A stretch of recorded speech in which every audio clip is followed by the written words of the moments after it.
Coming up today on This Is True. Well, it did. It looked weird. Yeah, it looked weird. It did. When you put it all together like that, it's like, we are a stupid species.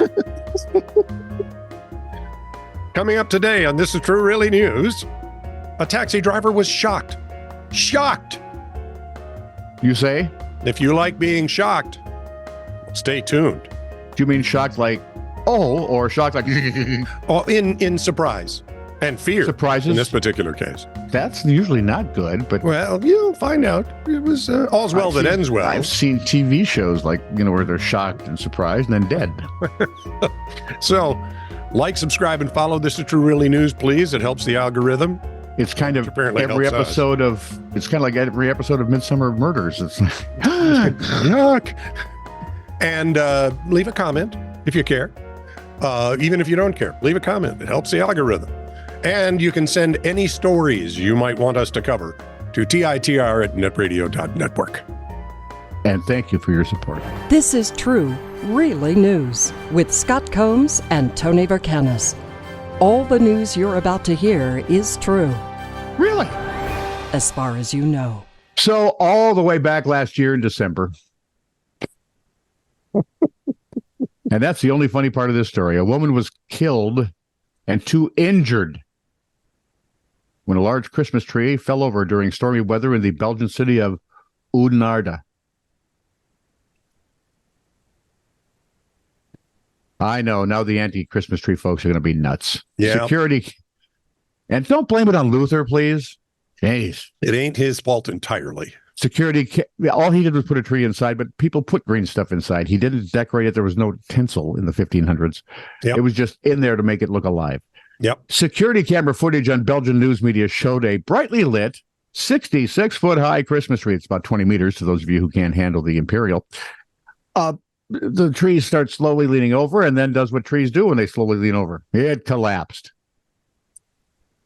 next to a Christmas market as a merry-go-round turned in the historic town square. This would have been something out of a Monty Python bit if someone hadn't died. Right. A spokesman for the province prosecutor said the victim was a 63-year-old woman from the city.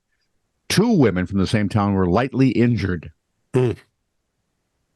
According to the police, the investigation will focus on whether the tree had been properly secured and will also look at the impact of the weather, because really you got to have somebody to blame. Yep. Especially in Europe, you got to have somebody to blame. Although we're getting that way too. Yeah, absolutely. And Storm Pia, if you're wondering, Storm Pia, they named their storms, disrupted traffic not just in Belgium, but in the United Kingdom, the Netherlands, and Western Belgium, where the Weather Service had issued a yellow code warning for coastal areas. It also caused the death of a woman in the Netherlands who was hit by a falling tree, but it was not a Christmas tree, so we're okay. La la la la la. Yeah, I saw one I thought was pretty funny is somebody parked their Tesla next to an old tree, and next thing the old tree did was fall on it and kill it. That's funny. This from Patrick Reed. A taxi driver was shocked. Shocked, I say. After realizing he'd been charged more than 3,000 pounds after stopping for 3 minutes to drop off passengers at Manchester Airport. So he wasn't in the drop-off zone?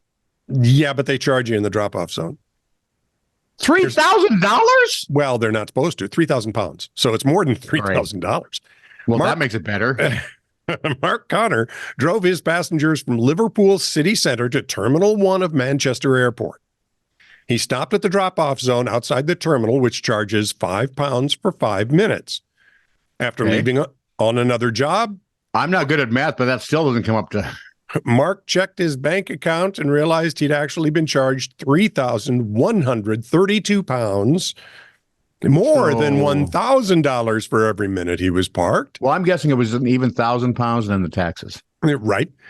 He rang the airport. They gave him a feedback form, which he sent back in. Told him the time, the date. They emailed saying, well, I got no record of the transaction. The 66-year-old immediately contacted his bank, HSBC, about the transaction. Wait a minute. What? Yep. Manchester said, We don't have anything. We I don't know have what any- you're talking about. I don't see it here. Exactly. 66-year-old immediately contacted his bank, HSBC, about the transaction and was refunded the full amount a few days later. But wait. There's more. Then, without warning, while his wife was out shopping, their card was declined. Bank said they sent a letter about it, which Mark did not receive. Really? Wow. Jeez. After weeks without his money, Mark has been told he will be refunded. A spokesperson at Manchester Airport said, "We're sorry for the inconvenience caused to this passenger." Wasn't a passenger, he was a driver. "We're in touch with him and arranging a refund in full as soon as possible. Thousands of passengers use our parking services every day, and instances like this are extremely rare. Where there are issues, we work to make sure they are resolved as quickly as possible." So quickly as possible is weeks, according to Manchester Airport. Give or take. It's a surprise the planes take off on the same day they're It's an airport. scheduled. That's quick. Right? Apparently, my sister-in-law has way more time on her hands than you and I, because she's not retired yet, apparently. Hi, Michelle. So there's a new permanent resident of the Stanley Hotel in Estes-Brook. I know it's Estes Park, but it took me this long to remember that it was Mountain Brook that they came from in Alabama. There's new permanent residents at the Stanley Hotel in Estes Park. I've stayed at the Stanley Hotel. Burrito Morstol, the patron saint of the annual Frozen Dead Guy Festival. Oh, yeah. Has moved in. Oh, they're going to keep him there. Along with a new museum dedicated to the science of long-term human tissue preservation. Dum, dum, dum. The international. I just watched that really scary. They do the marathon of Twilight Zone. Oh, yeah. H and I did it, and so does the Sci-Fi Channel. Okay. And I saw the one where the four guys rip off millions of dollars in gold or something. Yep. And they put themselves into a deep sleep, only to wake 100 years later. Yep. Yeah, that doesn't end well.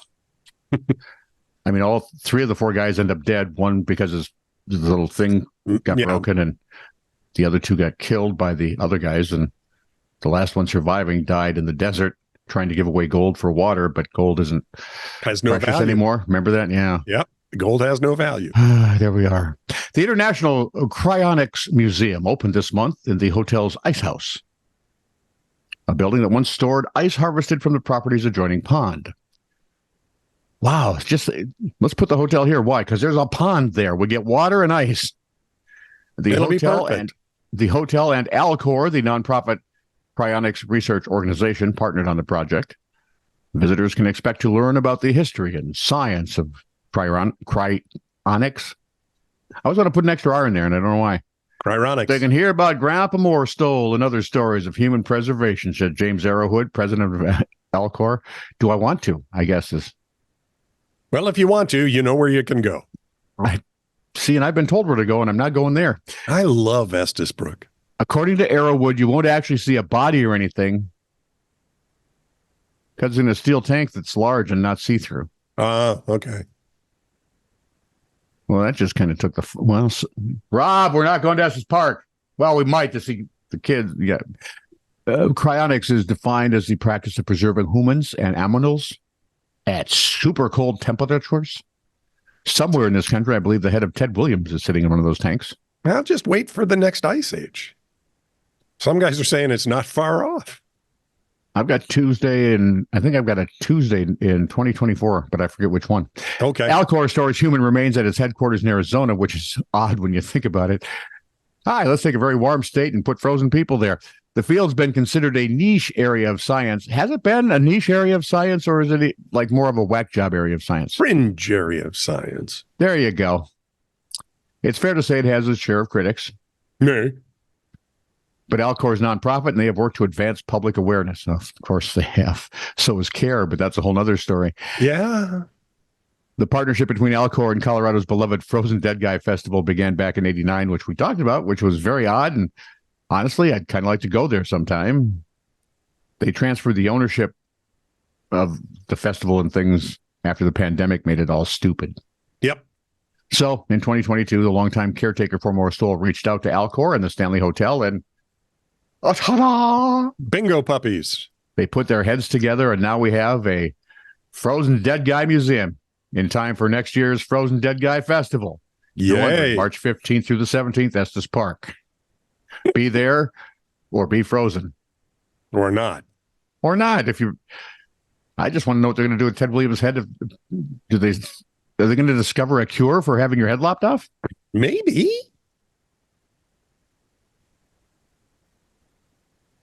Right after they discover a cure for what ails us.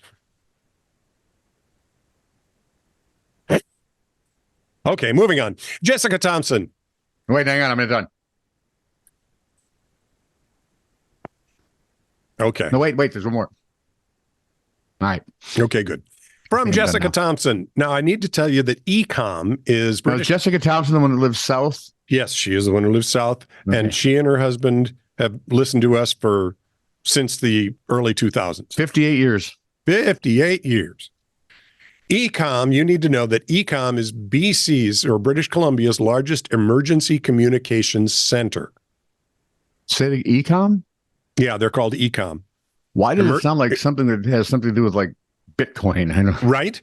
But they're an emergency communications center. So they're a 911 kind of service, right?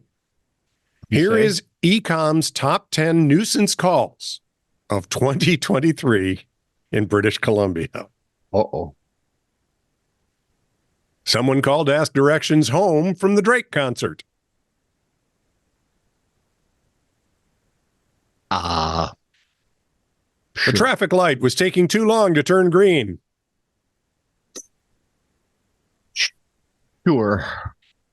They lost a nose ring down the shower drain. They could the Flathead Beacon? Yep. No, this isn't Flathead Beacon. No, this is the British Columbia version. No, the Flathead Beacon. It is. It is. No. Their Airbnb host canceled their reservation.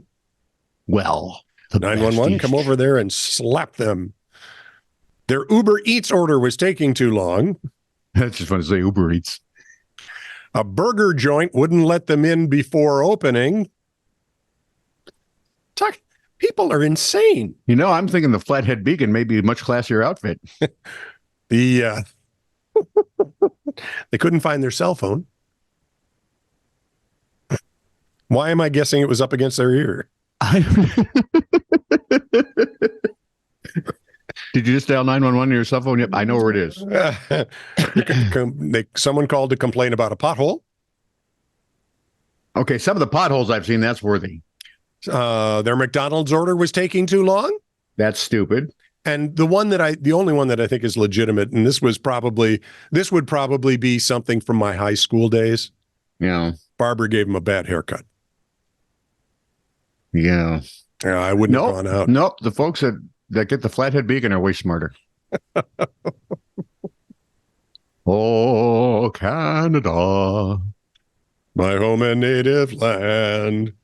They have stupid people too. And not all of them are elected. That's true. Oh, wow. Yeah. I mean, the majority of them. But the one guy that was elected is really an idiot. Only the one? Well, he's the main idiot. Nah. He has a bunch of other little idiots following him around. This is true, really news. Send email to TITR@netradio.network.